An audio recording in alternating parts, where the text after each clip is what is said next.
Paulo Josui, individu yang setia bersama KL City ketika jatuh bangun pasukan tersebut. Sejak menjadi perancang tengah The City Boys, dua kejayaan signifikan berjaya dilakar dengan menjulang kejuaraan Liga Perdana dan Piala Malaysia. Pada ketika usianya mencecah 33 tahun, Paulo terus mempamerkan majlisnya menerusi aksi 5 bintang sekaligus menjadi watak utama kemarahan ke pentas separuh akhir dan dijadual bertemu wakil Vietnam, Vittel. I'm quite happy to help the team with the goals. This is some part of my job is to be there inside the box and try to score, especially from the crosses, the guy who's crossing. Me and Romel, most of the time we are inside the D box. Today was my time to score. Normally Romel scores for us, but I'm quite happy to help the team with the disqualifying. It means a lot. I think for KL City and for Malaysia also we are representing the country over the season, I think, the next round. So yeah, we are quite happy. You know, we need to get in better. We miss a lot of chances and we was not on our prime, but we are quite happy to qualify and to win the game tonight. Enggan terus dibuai kejayaan, Boyan Hodak berdepan realiti sukar apabila skuad kendaliannya terus gagal menterjemahkan peluang yang dicipta ke dalam bentuk jaringan. Perkara itu jadi kerisauan utama pengendali kelahiran Croatia itu.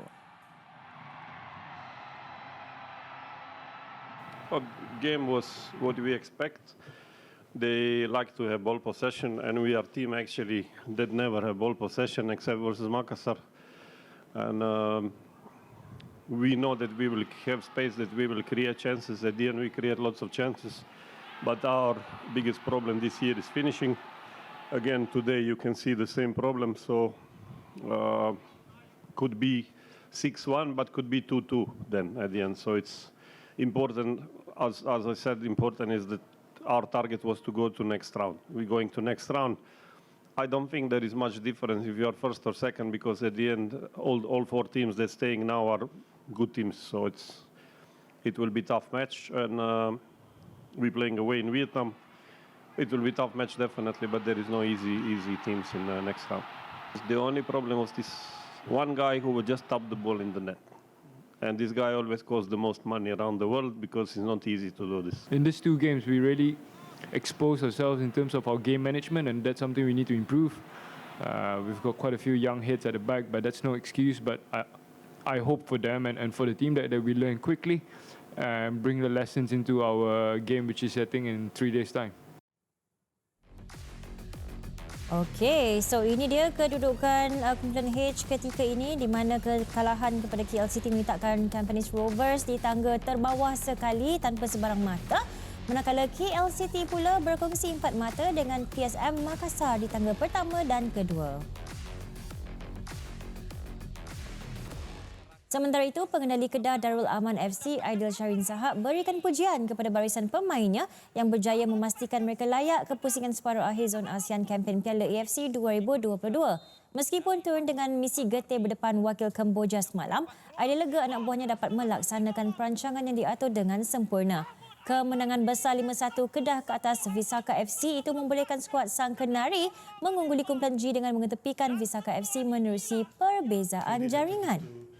All the players, and I think we know not easy this game against Visaka, who has been consistent win 2 games, but we did very well in the first half. Unfortunately, we lost the penalty, but and concede 1 goal, and it's not easy after you concede 1 goal with 1 penalty down. But the boys did a good, very good comeback, and massively, well in the second half again.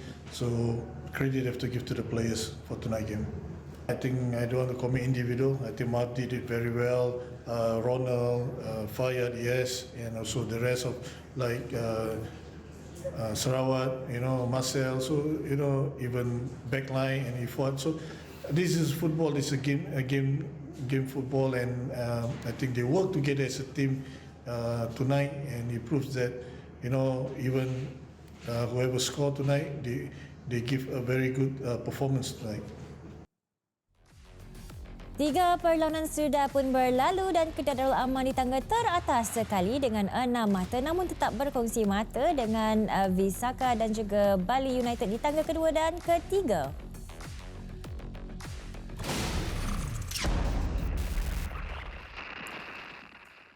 Kita dah berempat.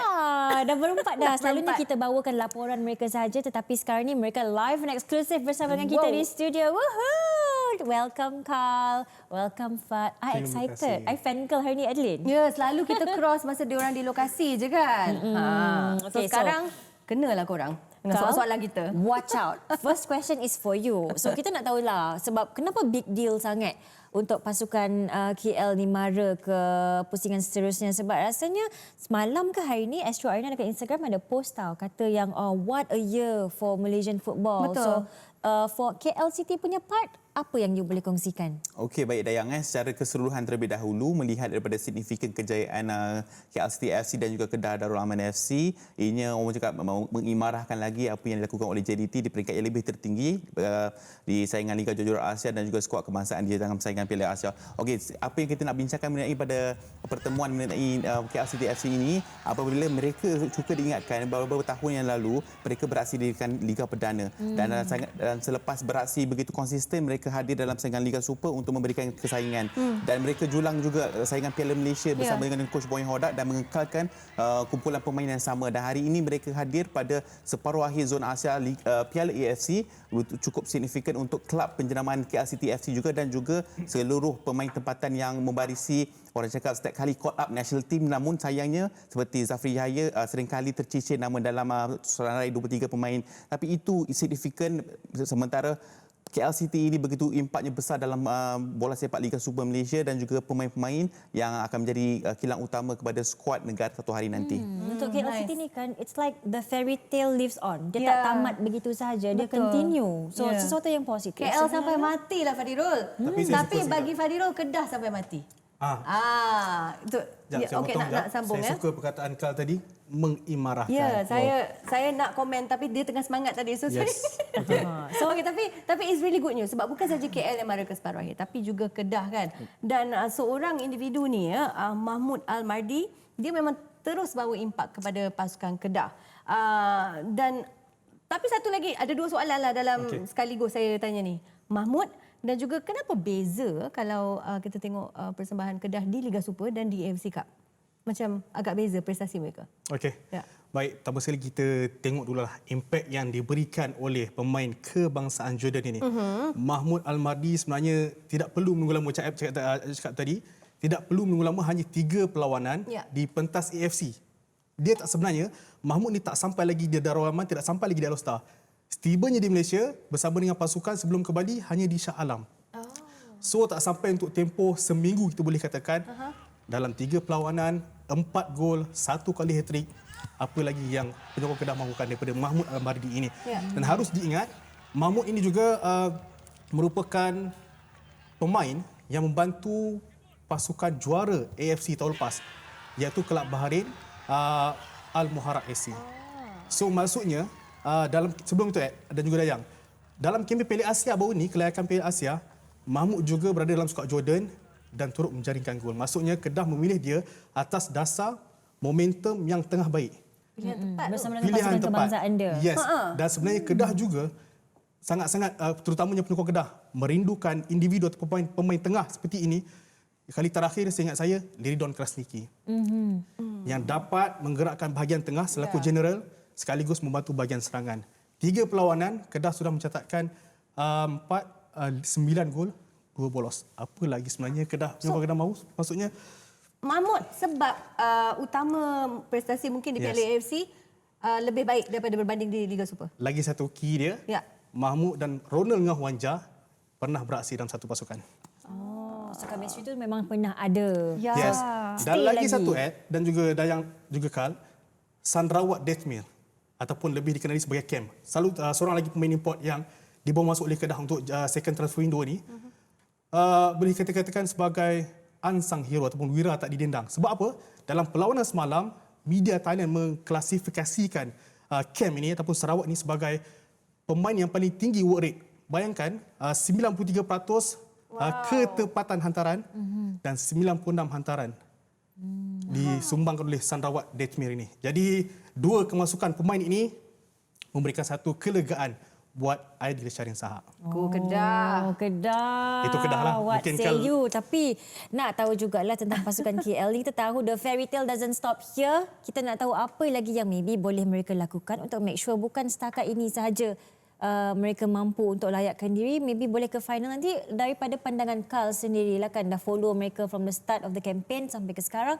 Maybe ada something yang dia orang boleh lakukan untuk mengekalkan momentum cemerlang ni, Carl? Okey, baik Dayang, penambahbaikan dari pihak KLCT FC sudah pastinya seperti Coach Boyan Hodak katakan tadi, untuk menterjemahkan deretan peluang terhidang dalam bentuk jaringan, kerana dalam 2 perlawanan peringkat Kuala H, mereka sekurang-kurangnya berupaya untuk menjadikan at least 10 gol dalam 2 perlawanan. Itu yang diperkatakan oleh Boyan Hodak, namun akan tetapi hanya 2 gol yang terhasil menerusi 2 jaringan Paulo Josu. Dan ini menjadi satu petanda bahawa kedatangan Jordan Mintah daripada Terengganu FC sudah tepat tiba pada masanya apabila beliau tidak sempat untuk dibariskan dalam skuad untuk saingan peringkat kumpulan. Namun untuk kemaskini pasukan senarai pemain untuk separuh akhir, beliau berupaya untuk berada di dalam pasukan KLCT. Dan kehadiran beliau tu orang cakap menjadi nilai tambahlah kepada jentera serangan KL FC ini yang bagaikan tanpa penyerang, kerana Paul Josu ini perancang utama di bahagian pemain tengah. Dan melihat daripada kedatangan Jordan Mintah ini, saya rasa inilah tonik yang mereka mahukan seperti apa. Beliau merupakan penjaring terbanyak di pasukan sebelumnya di Kaya FC, menerusi 30 jaringan dalam satu musim sebelum beliau beraksi dalam saingan Liga Perdana bersama dengan Terengganu FC 2, merekodkan rekod boot emas dalam saingan Liga Perdana. So petanda besar bahawa KLCT ini akan menjadi bukan pasukan belasahan, bukan pelengkap jadual, walaupun hadir pada 4 yang terbaik selaku kedudukan kedua yang terbaik dalam 3 kumpulan itu. Good news untuk KLCT supaya mereka berupaya untuk meneruskan fairy tale rentetan orang cakap mimpi kan, untuk daripada Piala Malaysia hingga kelakar Piala AFC ini ke pentas final menidakkan Vettel daripada Vietnam. Hidup ini kan bagai mimpi untuk KLCT.